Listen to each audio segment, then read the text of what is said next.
دنیا میں ہر چیز کی اپنی ایک ڈیٹ رہتی ہے اور سب کی ڈیٹ چینجز ہوتی رہتی ہیں، یہ اکثر ہم نے دیکھا ہے اس دنیا میں جیتے ہوئے. لیکن ایک ایسی چیز ہے جو اگر وہ کسی کے لیے ڈیسائیڈ ہو گئی ہے تو وہ آنی ہے، تو ایکچولی وہ موت ہے. تو موت ایک حقیقت ہے، سچ بات ہے. زندگی جو ہم جی رہے ہیں وہ جھوٹ ہے، وہ ختم ہو جانی ہے ایک دن. لیکن موت سچائی ہے، اسی لیے اس سے ہم نہیں بھاگ سکتے، اس کو ایکسیپٹ کرنا ہی پڑے گا اور ہر حال میں کرنا پڑے گا. تو ایک ویڈیو مجھے ملا ہے، موت ایک حقیقت، انجینئر محمد علی مرزا صاحب کا ویڈیو ہے. کسی بھائی نے شیئر کیا تھا میرے ساتھ لنک وغیرہ، تو میں نے ان سے یہ ویڈیو لے کے میں آج ریئیکشن بنا رہا ہوں. انجینئر محمد علی مرزا صاحب کے بہت ویڈیو آپ کو ریئیکشن بابا چینل میں یعنی کہ اس چینل میں مل جائیں گے. بہت اچھا ٹائٹل لگ رہا ہے مجھے دیکھنے میں، سننے میں بھی، کیونکہ یہ میں نے سنا ہے اور مطلب خود سے دیکھا بھی یہ چیز. اگر کسی کا کوئی جنم ہوتا ہے یا کسی کا برتھ ڈے، ایک بار کو پارٹیز وغیرہ میں مت جاؤ، لیکن کسی کی میت میں جانا مس نہیں کرنا چاہیے. سب سے بڑا جو رہتا ہے حقیقت، وہ کسی کی میت میں جانا ہوتا ہے. تو چلیے ویڈیو سٹارٹ کر لیتے ہیں، لیٹس پلے گائز. بخاری اور مسلم کی متفق علیہ حدیث ہے جس کا مفہوم کچھ یوں بنتا ہے کہ جو شخص مر گیا اس کی قیامت قائم ہو گئی. مرتے ہی قیامت قائم. ایک تو بڑی قیامت آنی ہے نا، ایک یہ قیامت جو عذاب کا سلسلہ مرتے ہی شروع ہو جانا ہے، بلکہ نزا کے عالم میں شروع ہو جانا ہے. اس کو کہا گیا کہ عذاب کے آنے سے پہلے پہلے اپنے رب کی طرف رجوع لاؤ اور سر تسلیم خم کر دو. اسی طریقے سے قرآن حکیم میں وہ آیت بڑی امپورٹنٹ ہے، سورہ التحریم میں، یا ایھا الذین آمنوا توبوا الی اللہ توبۃ نصوحا. اے ایمان والو، اللہ کی طرف توبہ کرو اور توبہ ایسی کرو جو آگے کو نصیحت بھی ہو جائے. صرف توبہ استغفار کی تسبیح نہ ہو، نصیحت ہو جائے. یہ نہیں توبہ کر کے ہٹیں اور پھر وہی جرم شروع کر دیا. قرآن تو اس کو توبہ ہی نہیں مانتا. توبہ تو یہ ہے کہ گزشتہ گناہوں پر شرمندگی، آئندہ ان گناہوں سے بچنے کا پکا عہد کرنا، اور پھر اللہ تعالیٰ سے مسلسل ہدایت کی دعا کرتے رہنا کہ اے اللہ اس توبہ پر مجھے استقامت نصیب فرما. یہ ہے توبہ، توبۃ نصوحا، ایسی توبہ جو آئندہ کو نصیحت ہو جائے. اگر نصیحت نہ ہوئی تو وہ توبہ کیسی ہے؟ وہ تو انسان اپنے ساتھ بھی دھوکہ کر رہا ہے اور اللہ تعالیٰ کو بھی اپنے گمان میں دھوکہ دیا چاہتا ہے. لیکن اللہ ہی ایسے شخص کو غافل کر کے مارے گا. اور پھر ساتھ ہی فرما دیا گیا کہ توبہ کا سمبل کیا ہوگا، وَاتَّبِعُوا أَحْسَنَ مَا أُنزِلَ إِلَيْكُم مِّن رَّبِّكُمْ، اور اتباع کرو اس بہترین چیز کی جو اللہ تعالیٰ نے تمہاری طرف نازل کی ہے. مِن رَّبِّكُم، تمہارے رب کی طرف سے نازل ہوئی ہے. یعنی کیا چیز؟ یہ قرآن. اس قرآن کی پیروی کرنا اصل میں توبہ پر استقامت کی اور صحیح توبہ کی دلیل ہے. صحیح بات. من قبل ان یاتیکم العذاب، اس سے پہلے کہ تم پر عذاب آ تھمکے، موت کا، بغتتاً، اچانک، وانتم لا تشعرون، اور تمہیں شعور بھی نہ، ہوش بھی نہ رہے کہ ہوا کہ میرے نال. میں وہ ایئر کریش انویسٹیگیشن دیکھ رہا تھا. مجھے بڑا شوق ہے، نیشنل جغرافک چینل کے اوپر ایئر کریش انویسٹیگیشنز لگتی ہیں. تو ان میں سے ایک کوئی خاتون تھی، ان کا انٹرویو بعد میں لیا گیا. وہ 350 مسافروں میں سے ایک خاتون بچی تھی ایئر کریش میں. 350 میں سے، وہ بھی جہاں پہ وہ پر اور فیوزلاج کا وہ جوائنٹ ہوتا ہے نا، وہ وہاں پر بیٹھی ہوئی تھی. وہ ذرا جگہ مضبوط ہوتی ہے ایئر کریش میں، اگر کوئی بچت ہونے والی ہو تو اس جگہ پہ بیٹھے. اس کی بھی خیر ہڈی پسلی ٹوٹ گئی، الٹیمیٹلی ریکور کر گئی. اس کا جب انٹرویو لیا گیا کہ جی جب اناؤنسمنٹ ہوئی تھی جہاز کے کیپٹن کی طرف سے کہ اب یہ جہاز بچنے والا نہیں ہے، تو اس وقت آپ پہ کیفیت کیا طاری ہوئی تھی؟ وہ کہنے لگی کہ میرے پہ صرف ایک کیفیت طاری ہوئی کہ کیا میں نے اتنی چھوٹی عمر میں مر جانا تھا؟ میں نے تو سوچا بھی نہیں تھا، میری تو دادی بھی ابھی زندہ ہے کہ میں نے اتنی چھوٹی عمر میں مجھے موت آ جانی ہے. یہ تھا وہ ایک لمحہ. یہ سمجھے کہ ایک جو بندہ موت کے منہ سے نکل کے آیا نا، اس کی یہ آپ بیتی ہے.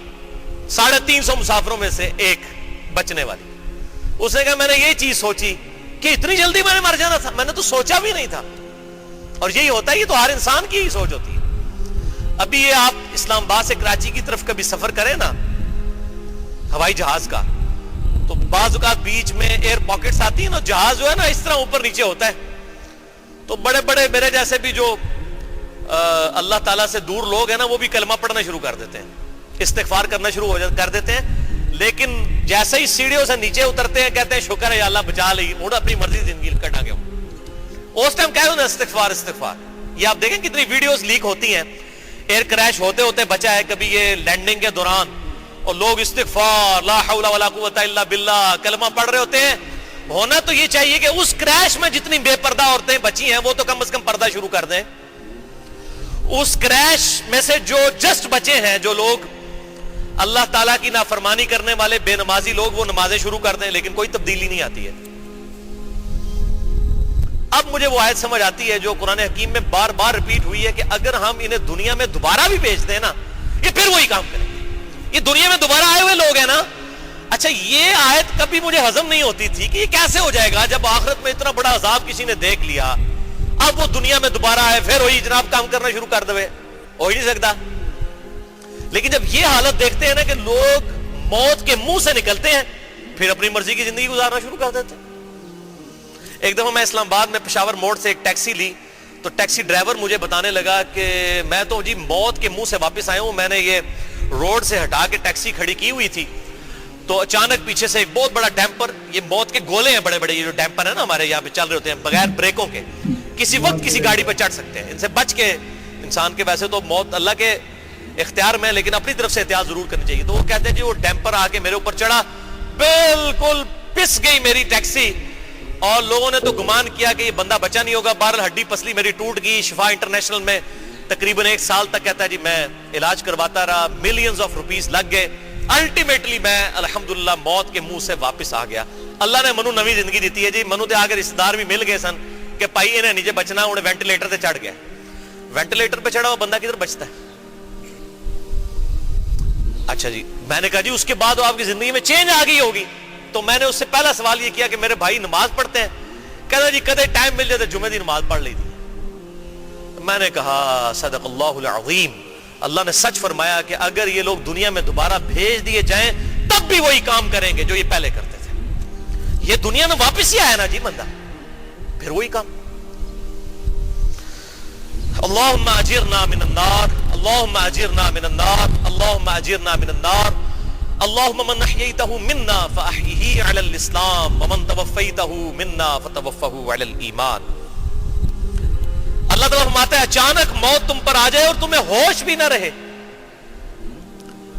ان تقولوا نفس یا حسرتا, یا کوئی جان پھر موت کے وقت جب موت سامنے دیکھے تو اس وقت کہنا شروع کر دے ہائے افسوس, ما فرطت فی جنب اللہ, اس سستی کے معاملے میں, اس کوتاہی میں جو میں نے اللہ کے حق میں کی. وَإِن كُنْتَ لَمِنَ السَّاخِرِينَ, اور تو دنیا میں مذاق اڑانے والوں میں ہی تھا. یہاں بھی لوگ دیندار لوگوں کا مذاق اڑاتے ہیں. کوئی جوان آدمی داڑھی رکھ لے, انہوں کہتے ہیں تکو جی نے جوانی جی روگ لا لیا. اندازہ کریں آپ, کوئی جوان عورت نقاب کرنا شروع کر دے تو اس کی سہیلیاں اس کو کہنا شروع کر دیتی ہیں دیکھو جی اس نے جوانی میں ہی روگ لگا لیا. یعنی دین پہ چلنے کو یہ روگ لگانا سمجھتے ہیں. اللہ تعالیٰ ہمارا یہ نہ ہو کہ اس وقت کوئی کہے کہ ہائے افسوس میں نے اللہ کے حق پہ جو سستی کی, میں تو مذاق ہی اڑانے والوں میں رہا. او تقولو, یا پھر یہ کہنا شروع کر دے لو ان اللہ ہدانی, کاش دنیا میں اللہ نے ہی اگر مجھے ہدایت دے دی ہوتی, لکنت من المتقین, میں بڑا پرہیزگار ہوتا. یہ وہی بات جو لوگ کرتے ہیں. اور جی دعا کرو اللہ تعالیٰ توفیق, آج تک کسی نے کہا جی دعا کرو جناب میں ہوں کھانا کھان چلا اللہ تعالیٰ توفیق دے میں روٹی منہ پا ہی لواں؟ نہیں. یا کوئی بندہ پیشاب کرنے کے لیے جا رہا اور کہ جی دعا کرو میں صحیح سلامت کر رہا ہوں, حالانکہ بہت بڑی آزمائش ہوتی ہے. پیشاب کا نکل جانا اللہ تعالیٰ کی طرف سے بہت بڑی نعمت ہے. رک جائے تو زمین و اسمان کی ساری مخلوقات مل کے کسی کا پیشاب نہیں جاری کر سکتی, لیکن کوئی شخص نہیں کہتا کہ جی دعا کرو جی. کیوں؟ وہ ہمارے اندر پیشن ہوتا ہے کہ جی کرنا ہے. جب بھی بات آتی ہے کتاب و سنت پہ چلنے کی, اللہ کے تابع فرمان بننے کی, فوراً نہیں کہتے جی دعا کرو جی. اور میرے بھائی دعا کرنے سے کیا ہونا ہے جب ہماری اپنی نیت ہی اندر سے بدلنے کی نہیں ہے, ہم خود ہی بےایمانی پر اترے ہوئے ہیں. دعا کرنے سے کچھ نہیں ہونا جب تک اپنی کوشش نہیں ہوگی. ایمان اور اللہ تعالیٰ کو رسپانس کرنا اور آخرت کی ہمیشہ کی کامیابیاں حاصل کرنا، یہ اس کائنات کی سب سے ایلیٹ چیز ہے. یہ اللہ تبارک و تعالیٰ کبھی بھی کسی شخص کو پلیٹ میں رکھ کے نہیں دے گا. یہ فٹ پاتھ پہ بیٹھے ہوئے شخص کو جس طرح لوگ بھیک ڈال کے چلے جاتے ہیں اس طریقے سے ہدایت نہیں ملنے والی میرے بھائیوں. اللہ تبارک و تعالیٰ اسی کو ہدایت دے گا جو اس کی راہ میں کوشش کرے گا. والذین جاہدوا فینا لنہدینہم سبلنا، جو لوگ ہماری راہ میں کوشش کریں گے ہم اپنی راہیں ان کے لیے کھول دیں گے. جو کوشش نہیں کرے گا کوئی راہ نہیں اس کے لیے کھولی جائے گی میرے بھائیوں. جتنے بھی کوشش کریں گے اتنا ہی اللہ تعالیٰ کی طرف سے پازیٹیو رسپانس ملے گا. تو یہ اللہ تعالیٰ کا وعدہ ہے. آپ اس کو اللہ تعالیٰ کا اصول سمجھ لیں، اللہ تعالیٰ کی طرف سے قانون سمجھ لیں کہ جب تک کوئی شخص خود کوشش نہیں کرے گا اللہ تبارک و تعالیٰ اس شخص کو ہدایت نہیں دے گا. اور یہ دیکھ لیں، یہ وہی جملہ ہے جو اکثر لوگ بولتے ہیں، اے جی دعا کرو جی اللہ ہمارا یہ نہ ہو کہ موت آ دھمکے تم پر اور تم کہو ام تقولوا لو ان اللہ ہدانی لکنت من المتقین، اگر اللہ ہی مجھے ہدایت دے دیتا میں پرہیزگاروں میں شامل ہو جاتا. یعنی یہ اپنی گمراہی کا وبال بھی اللہ پہ ہی ڈال دیا، نعوذ باللہ من ذالک. او تقولوا حین تری العذاب، یا تم میں سے کوئی شخص یہ کہنا شروع کر دے جب موت کا عذاب اس پر آ جائے، لو ان لی کرۃ فاکون من المحسنین، اگر کاش میں دنیا میں دوبارہ ایک دفعہ چلا جاؤں نا تو میں نیکوکاروں میں شامل ہوں. یہ وہی بات، ایک بار پھر یا اللہ دنیا بھیج دے. کچھ بھی نہیں ہونا میرے بھائی، جس طرح پہلے زندگی گزر رہی تھی اس طرح ہی گزرے گی. جس نے اس دنیا کی زندگی میں گاڈ کو سیریس لیا اسی نے اگر دوبارہ دنیا کی زندگی میں آیا اسی نے ہی دوبارہ گاڈ کو سیریس لینا ہے، اور جس نے کیجول لیا اس نے کیجول ہی لینا ہے.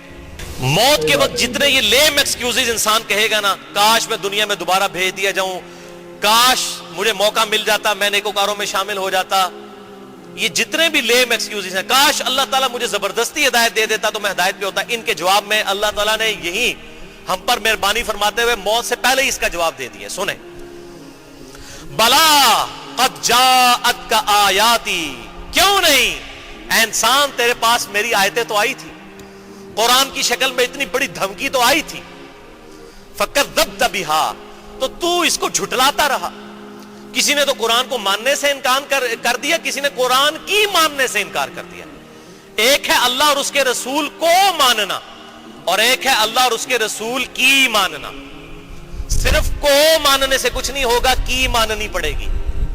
تو میری آیات تو تیرے پاس آئی تھی، واستکبرتا، لیکن تو تکبر ہی کرتا رہا، وکنت من الکافرین، اور تو انکار کرنے والوں میں ہی رہا. یہ کافر کا ترجمہ فوراً وہ لے لیتے، کوئی ہندو کوئی عیسائی کوئی سکھ. اور بھائی کافر عربی زبان میں کہتے ہیں انکار کرنے والوں کو. یہ کافر جو ہے نا یہ پنجابی والا کافر نہیں ہے، یہ عربی کا ہے. عربی زبان میں کافر کہتے ہیں انکار کرنے والے کو، چاہے وہ عقیدے میں انکار کرے وہ بھی کافر، چاہے اپنے عمل میں انکار کرے وہ بھی کافر. عقیدے کے انکار کو تو ہم سبھی کفر سمجھتے، کوئی اللہ اور اس کے رسول کو نہیں مانتا کافر کہا جاتا ہے. جو اللہ اور اس کے رسول کی نہیں مانتا شریعت کی ٹرم میں وہ بھی کافر ہے، عملاً اعتقاداً مسلمان لیکن عملاً تو کافر. لہذا جن جن آیات میں یہ کفر کی بات ہو رہی ہے وہ ساری فٹ ان ہوگی اسے. صحیح مسلم میں حدیث ہے انٹرنیشنل نمبر کے مطابق کتاب الایمان چیپٹر میں 246 نمبر کہ آپ صلی اللہ علیہ وسلم نے فرمایا کہ بندے کے کفر، بندے کے شرک اور ایمان کے درمیان فرق نماز ہے. یعنی نماز پڑھنے والا مومن اور مسلم اور نہ پڑھنے والا عملاً تو کافر ہے. اسی کی ایکسپلینیشن جامعہ ترمذی کی صحیح حدیث ہے انٹرنیشنل نمبر کے مطابق 2621 کہ آپ صلی اللہ علیہ وسلم نے ارشاد فرمایا جس شخص نے جان بوجھ کر نماز ترک کی گویا اس نے کفر کر دیا. کیوں؟ عملاً تو اس نے اللہ کی نہیں مانی نا. اب وہ بے شک کہتا رہے میں عقیدے میں مسلمان ہوں، عملاً تو اس نے اللہ کا انکار ہی کر دیا، اس کے محبوب صلی اللہ علیہ وسلم کا انکار ہی کر دیا. تو اللہ تعالیٰ فرماتا ہے میری آیات آئی تھی لیکن تو انکار کرنے والوں میں رہا. وَيَوْمَ الْقِيَامَةِ تَرَى الَّذِينَ كَذَبُوا عَلَى اللَّهِ وُجُوهُهُمْ مُسْوَدَّةٌ، اور قیامت والے دن وہ لوگ جنہوں نے اللہ کے اوپر جھوٹ باندھا. کیا جھوٹ باندھا؟ اے اللہ جو کچھ بھی ہے تیرے محبوب کی امت سے ہیں، یہ جھوٹ باندھا. یہ اللہ کے محبوب کی تعلیمات ہیں صلی اللہ علیہ وسلم. ٹھیک ہے آپ صلی اللہ علیہ وسلم کی شفاعت نصیب ہوگی، لیکن اس کی بنیاد پر کہیں اللہ کے محبوب صلی اللہ علیہ وسلم نے یہ نہیں کہا کہ تم دیدہ دلیری کے ساتھ میری مخالفت پہ اتر آؤ، اللہ کی نافرمانیاں شروع کر دو اور پھر کہو کہ جو کچھ بھی ہے اللہ تیرے محبوب کی امت سے ہے. اگر دنیا میں مورل لاز ایکٹیو ہوتے واللہ اسی وقت آ کے سر پہ جوتی پڑتی کہ محبوب صلی اللہ علیہ وسلم کا نام لیتے اور کرتوت اپنے دیکھو. یہ تو اللہ تعالیٰ کی طرف سے مورل لاز ایکٹیو نہیں ہے، دنیا میں صرف فزیکل لاز ایکٹیو. آپ زبان پہ کوئلہ رکھیں گے زبان جل جائے گی، جھوٹ بولنے سے زبان نہیں جلے گی، کیونکہ جھوٹ بولنا ایک مورل جرم ہے، اخلاقی جرم ہے. قیامت والے دن یہ تمام مورل لاز ایکٹیو ہو جائیں گے. اسی لیے قرآن حکیم میں ہے کہ جو لوگ یتیموں کا مال نہ حق ہڑپ کرتے ہیں اپنے پیٹوں میں دوزخ کی آگ بھر رہے ہیں. حالانکہ دنیا میں تو یہ آگ نہیں محسوس ہو رہی، پورے پلاٹ ہضم کر جاتے ہیں لوگ، کچھ محسوس نہیں ہوتا.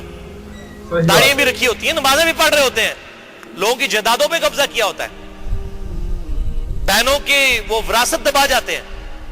بڑا بھائی ہے تو چھوٹے بھائیوں کی جائیداد دبا لیتا ہے، اور جنازہ بھی ہزاروں لوگ پڑھ جاتے ہیں اور لوگ کہتے ہیں بڑا خوش نصیب ہے. یہ تو اللہ تعالیٰ کی بارگاہ میں تو اس کا کوئی کرائٹیریا یہ والا تو نہیں ہے نا. اپنے پیٹ میں دوزخ کی آگ بھر رہے. تو یہ مورل لاز اگر ایکٹیو ہوتے نا تو اللہ تعالیٰ دنیا ہی میں بتا دیتا. جب کوئی کہتے ہیں نا جو کچھ بھی ہے اللہ تیرے محبوب، یہ اصل میں پتہ کیا ہم کیا کہہ رہے ہوتے ہیں، اللہ اسی بندے دا پتر کو نہیں بننا، جو لولے لنگڑے بے نمازی تیرے نبی دے نافرمان ہے این جی سانو چک لے، این جی قبول کر، اسی اپنے آپ سیدھا کو نہیں کرنا. یہ کہہ رہے ہوتے ہیں اصل میں. تو محبوب صلی اللہ علیہ وسلم کی نسبت کا خیال بھی اللہ تعالیٰ ہمیں رکھنے کی توفیق دے، آمین. تو قیامت والے دن وہ لوگ جو اللہ پر جھوٹ باندھتے رہے وجوہہم مسودہ، ان کے چہروں پر سیاہی چھا رہی ہوگی. الیس فی جہنم مثوی للمتکبرین، کیا جہنم تکبر کرنے والوں کا برا ٹھکانہ نہیں ہے؟ کن کا؟ تکبر کرنے والوں کا. یہ تکبر کی ڈیفینیشن جو ہے نا وہ صحیح الاسناد حدیث میں آئی ہے، بہترین. صحیح مسلم میں حدیث ہے انٹرنیشنل نمبر کے مطابق کتاب الایمان چیپٹر میں 265 نمبر کہ آپ صلی اللہ علیہ وسلم نے ارشاد فرمایا جس کے دل میں رائی کے دانے کے برابر بھی تکبر ہوا وہ جنت میں نہیں جا سکتا. صحابہ نے عرض کیا اللہ کے محبوب صلی اللہ علیہ وسلم بسا اوقات ہماری خواہش ہوتی ہے کہ ہمارے کپڑے اچھے ہوں، ہماری جوتیاں اچھی ہوں، کیا یہ بھی تکبر ہے؟ آپ صلی اللہ علیہ وسلم نے ارشاد فرمایا یہ تکبر نہیں ہے، اللہ بھی خوبصورت ہے اور خوبصورتی کو پسند فرماتا ہے. تکبر یہ ہے کہ تم حق بات سے اناد کرو اور دوسروں کو حقیر سمجھو. یہ دو چیزیں. حق بات سے اناد کیا ہے؟ اگر کوئی بات کتاب و سنت میں آ گئی اور میرے دل نے گواہی دی کہ بات ٹھیک ہے، اب میں اس کو قبول نہیں کرتا، میرا تکبر ہے، میری اکڑ ہے. اگر کسی شخص نے بخاری اور مسلم میں نماز کا طریقہ پڑھ لیا کہ آپ صلی اللہ علیہ وسلم رکوع میں جاتے وقت اور رکوع سے اٹھتے وقت رفع الیدین کرتے تھے، اب وہ کہے جی میرے بزرگ پاگل سن، ایڈے وڈے وڈے علماء غلط کام کرتے رہے نے. او میرے بھائیو یہی تو تکبر ہے. اللہ کے محبوب صلی اللہ علیہ وسلم کے مقابلے پر کسی بزرگ بابے کی ماننا یا اپنے نفس کی پیروی کرنا یہی تو تکبر اور اکڑ ہے. قرآن حکیم کے مقابلے پر کسی اور کی تعلیمات کو قرآن کے مقابلے پر مان لینا یہی تو تکبر ہے. اور دوسروں کو حقیر سمجھنا. آپ مہنگا لباس پہننا چاہتے ہیں پہنے، جتنا مرضی پہنے، لیکن اس کے مقابلے پر کسی دوسرے کو حقیر نہ سمجھے. جس کو اللہ نے نہیں دیا تو اسے نہ دے کر آزمایا، آپ کو دے کر آزمایا. اس کی بنیاد پر کسی کو حقیر جاننا یہ اللہ تبارک و تعالیٰ کے عذاب کو دعوت دینے والی بات ہے. یہ ہے اصل میں تکبر. اچھا لباس پہنے بے شک پہنے، لیکن کسی دوسرے کو حقیر نہ سمجھے.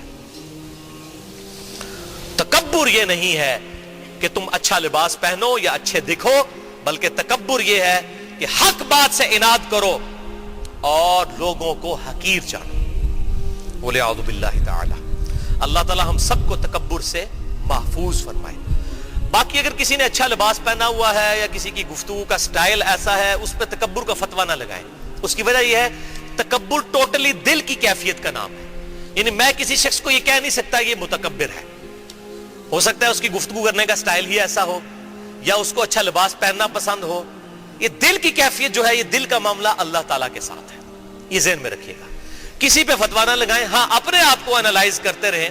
خصوصاً میں علماء سے کہتا ہوں, اور یہ ہمارے جو ناتخوان حضرات ہیں, جس قسم کے انہوں نے زرق برق لباس پہنے ہوئے ہیں, جیسا کہ وہ نو بیاتا دلہن نے لباس پہنے ہوتے ہیں نا, وہ کلرڈ قسم کے, اور عجیب و غریب قسم کے انہوں نے وہ پگڑیاں بھی بڑے 10-10 20-20 رنگوں کی پہنی ہوتی ہیں.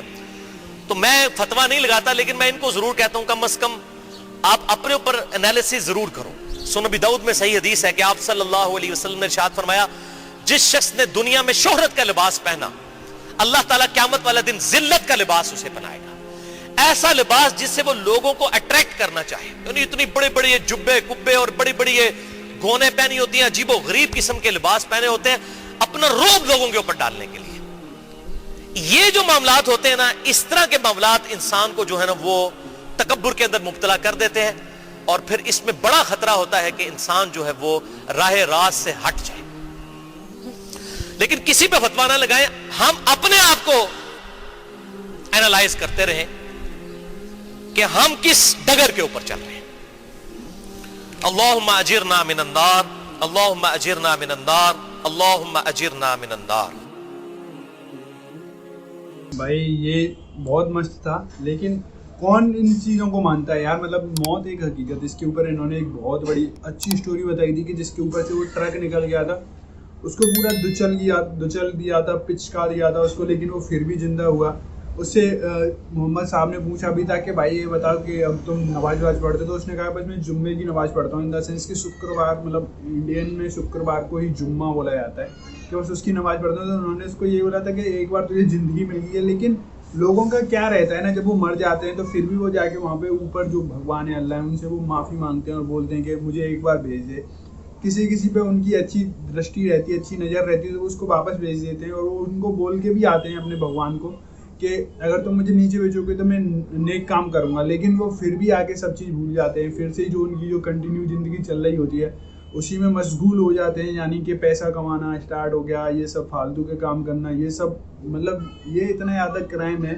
اگر مطلب جو بکس وغیرہ ہیں ہر ایک گرنتھ کی, ان کے اکارڈنگ تو یار یہ بہت غلط ہے, کیونکہ آپ کو سجدہ کرنا پڑے گا, پوجا کرنی پڑے گی, بھگوان کی ضروری ہے یار, جس نے جنم دیا ہے ان کو یاد کرنا تو ضروری ہے ہی ہے. اور اس کے بعد کبھی بھی ایسا فیل نہ کریں سامنے والے کو کہ آپ کے پاس اچھا لباس ہے, اچھی کار ہے, اچھا گھر ہے, اچھی سیلری ہے, اچھا جاب ہے, یہ سب ہے, تو آپ اس کو انجوائے کریں. ایسا نہیں کہ آپ کے انجوائمنٹ سے, آپ کے لباس سے, آپ کے اس سے اسٹائل سے کوئی جل رہا ہے یا چڑ رہا ہے, کسی کو ہرٹ ہو رہا ہے, تو یہ سب نہ کریں. اچھی بات ہے آپ کو اچھا پہننا, کھانا, دیکھنا, اسٹائل میں رہنا پسند ہے تو کریں, لیکن ایسا کبھی نہ کریں کہ دوسروں کو چھوٹا دکھانے کی کوشش کریں. بہت بڑا یہ ہے, اس کے اندر یہ بھی بتایا تھا. کافی اچھے ایک دم پوائنٹ ٹو پوائنٹ بات کرتے ہیں, پرفیکٹ بات کرتے ہیں, اسی لیے مجھے ان کی ویڈیوز ہمیشہ دیکھنا اچھا لگتا ہے. تو میں اور بھی آگے ان کی ویڈیوز بنانا چاہتا ہوں, تو پلیز آپ مجھے کامنٹ کریں کہ اور کون سے ویڈیوز آنے چاہیے, تو میں اس کے اکارڈنگ ویڈیو بناؤں گا. یہ ویڈیو آپ کو کیسا لگا شیئر کریں دوستوں کے ساتھ. ویڈیو کیسی لگی آپ کو, اگر ویڈیو اچھی لگی ہے تو پلیز لائک ضرور کریں. فرسٹ ٹائم چینل پہ ویڈیو دیکھ رہے ہیں تو چینل کو سبسکرائب کریں. آج کا ریئیکشن یہی اینڈ کرتے ہیں, ملتے ہیں نیکسٹ کسی اور ریئیکشن میں. تب تک کے لیے guys thank you so much for watching. Tata bye bye, take care guys, see you guys.